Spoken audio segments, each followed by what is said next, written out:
Assalamualaikum warahmatullahi wabarakatuh. Jumpa lagi dengan petani rumahan. Kali ini kita akan membahas tentang pemberian pupuk pada bawang merah, karena kemarin ada yang bertanya terkait dengan kapan waktu yang tepat memberikan pupuk pada bawang merah dan juga pupuk apa saja yang digunakan.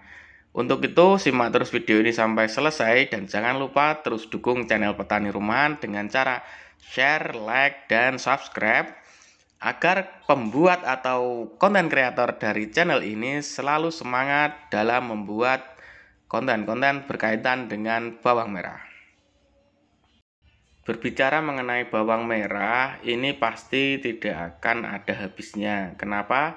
Karena menurut saya pribadi, dari banyaknya petani bawang merah itu yang dikatakan suhu atau master atau profesornya bawang merah itu tidak ada. Kenapa? Karena pasti pernah mengalami kegagalannya. Kegagalan panen entah itu faktor alam, faktor X yang lainnya, saya tidak tahu. Seperti yang saya temui beberapa kali ini, beliau ini sudah menanam bawang merah sejak tahun 90-an ya. 91, 94 itu sudah mulai menanam sampai sekarang. Dan beliaunya mengatakan bahwasanya tidak ada yang bisa dikatakan sebagai suhu atau master dalam budidaya bawang merah, karena pasti pernah mengalami kegagalan, entah itu di awal-awal ataupun baru-baru ini ya. Karena banyak sekali faktor yang mempengaruhi sehingga yang dikatakan master itu tidak ada. Tapi karena kita ini petani itu kan pintar-pintar niteni atau pintar-pintar mengingat kejadian yang kemarin. Kalau ada kejadian seperti ini kita harus begini. Kalau ada resiko serangan seperti ini kita harus segera mencegah dengan hal-hal seperti ini. Ya, itu petani kita itu tangguhnya itu di situ. Mereka itu tidak menyerah. Nah, berkaitan dengan pemupukan sama seperti itu. Kalau secara ilmiahnya ya, secara istilahnya dari pengalaman PPL, pemberian materi dari PPL, pemberian pupuk itu digolongkan menjadi dua, yaitu pupuk tahap pertama dan pupuk tahap kedua. Yang tahap pertama itu di mana bawang merah ini pada fase pertumbuhan ya.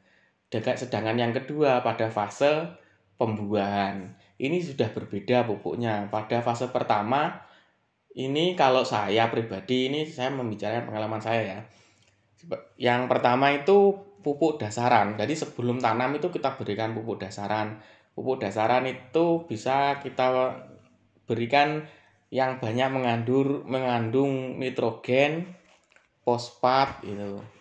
Jadi tujuannya agar bawang merah itu begitu akarnya keluar langsung mendapatkan tanaman dan yang langsung mendapatkan makanan, maksudnya unsur hara, sehingga pertumbuhannya akan bagus. Jadi sebelum dilakukan penanaman itu sebaiknya diberikan pupuk dasar. Lah, pupuk apa saja yang diberikan? Kalau saya dengan pengalaman sebenarnya baik pupuk subsidi maupun non subsidi itu sama. Yang penting kita harus memperhatikan kandungannya. Kalau saya biasanya menggunakan ZA, TS, dan juga Ponska. Nah, itu pupuk subsidi. Kandungannya sepertinya sudah tahu semua. Dari situ kalian bisa menggunakan pupuk yang lain. Yang penting intinya kandungannya itu sama ya. Kalian bisa menggunakan non subsidi, bisa menggunakan subsidi baik dari merek dari perusahaan manapun. Intinya seperti itu, teman-teman. Setelah itu selang 10 hari yang namanya bibit bawang merah siap tanam itu kan biasanya 4 hari 3 hari itu sudah mulai ada bakal tunas yang muncul di permukaan tanah. Jadi sangat cepat ya.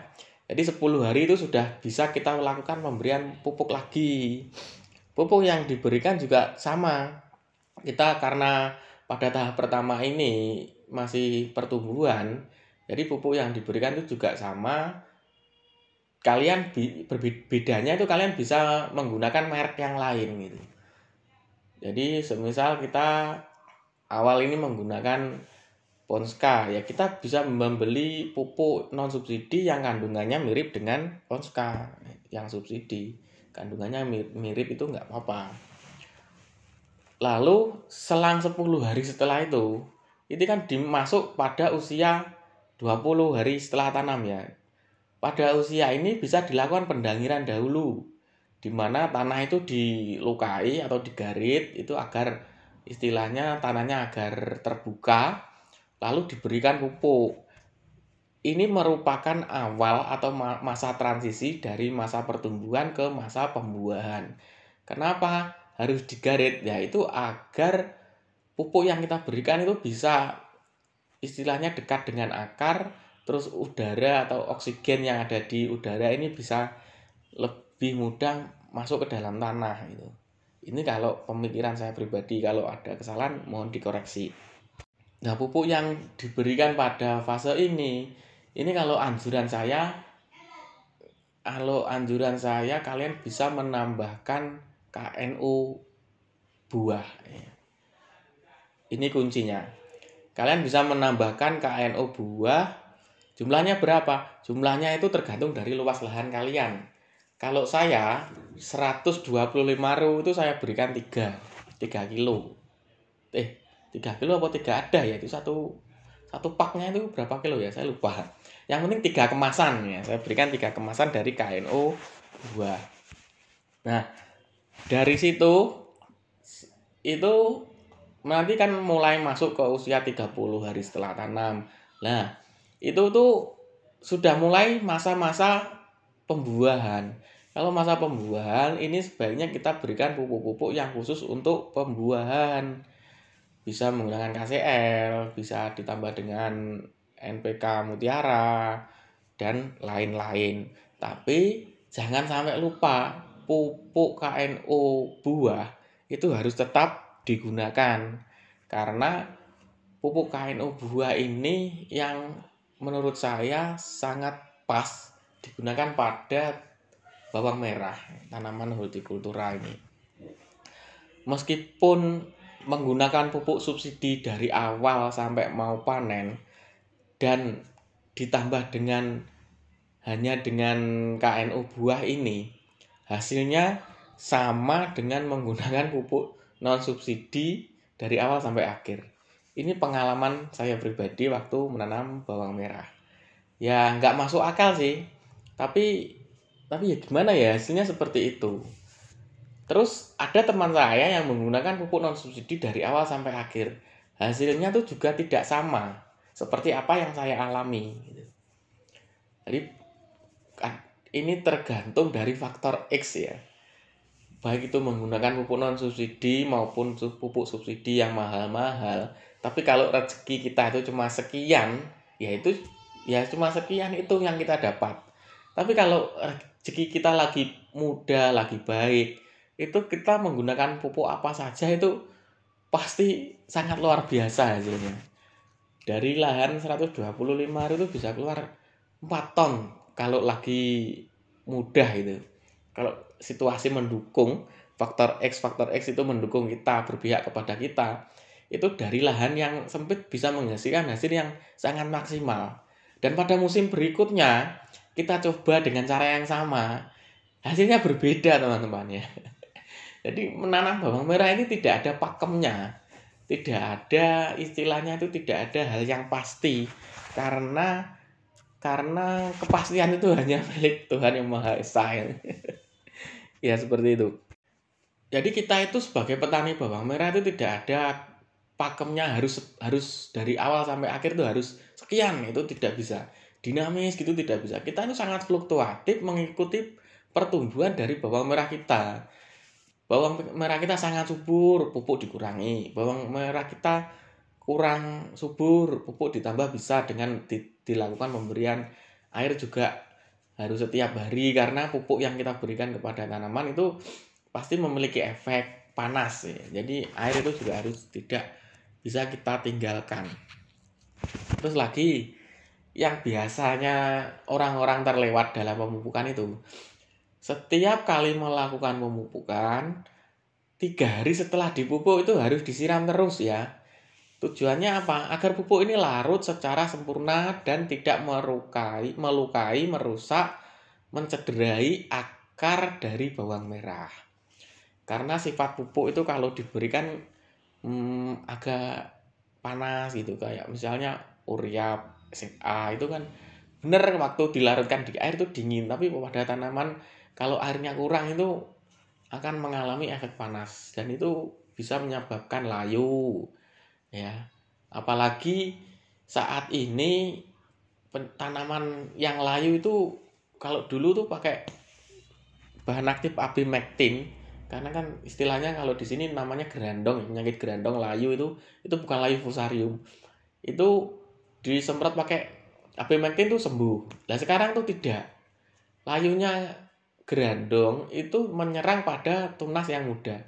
Sedangkan sekarang layunya itu menyerang semua daun. Entah itu muda, entah itu daun yang tua, layu semua. Ini nggak tahu ya saya ya. Sudah mencoba pakai trichoderma tetap, diberikan air setiap hari tetap. Gejalanya itu berawal dari waktu pemupukan itu hanya 2 hari saya siram. Hari ketiga tidak saya siram, itu langsung layu.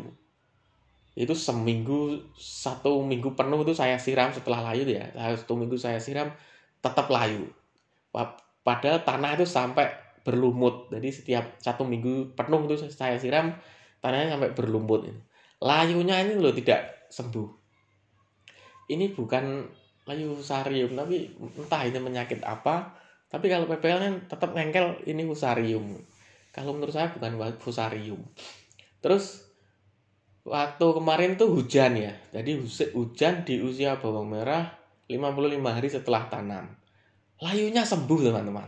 Wah, bayangkan itu. Jadi setiap hari selama 1 minggu full saya siram, itu layunya tidak sembuh. Tapi setelah 1 minggu penuh itu kan saya kasih jarak waktu tidak disiram, jadi 2 hari sekali baru saya siram agar tanah yang berlumut ini cukup berkurang. Karena kan nanti kalau dibiarkan nanti malah tumbuh jamur-jamur yang tidak diinginkan. Akhirnya saya kasih jarak. Nah, pada waktu usia 55 hari setelah tanam itu hujan, teman-teman. Hujannya itu loh tidak deras, tapi cukup lah untuk menyiram bawang merah ini. Yang semula layu lah itu loh sembuh. Bawang merahnya jadi semakin besar. Warnanya juga semakin merah. Wah, itu. Yang saya katakan faktor X yang mendukung pada petani itu seperti ini, teman-teman. Jadi hal-hal yang tidak disangka, yang tiba-tiba itu ada, membuat tanaman bawang merah ini semakin bagus, semakin baik. Nah, ini berpihak kepada saya. Berpihak kepada petani, ditambah lagi harga yang semakin mahal. Pada waktu itu harganya mencapai 27.000 per kilo. Bayangkan dengan luas lahan yang cukup luas, hasilnya maksimal, harganya mendukung, langsung bisa umroh. Langsung bisa daftar haji ya, itu contohnya. Ya, jadi seperti itu teman-teman. Faktor X yang mendukung pada petani itu sangat-sangat bagus. Jadi intinya pakem untuk pemupukan itu tidak ada. Yang penting kalian itu bisa menggunakan 10 hari sekali dipupuk itu bisa. Tapi ya kalau menggunakan 10 hari sekali ini dipupuk hanya dipakai pada saat musim tanam raya, musim kemarau. Kalau musim penghujan pemupukannya beda lagi. Kalau musim penghujan kita akan bahas pada video berikutnya. Mungkin sekian yang bisa saya sampaikan, kurang lebihnya saya mohon maaf. Jayalah petani Indonesia, jayalah Indonesiaku.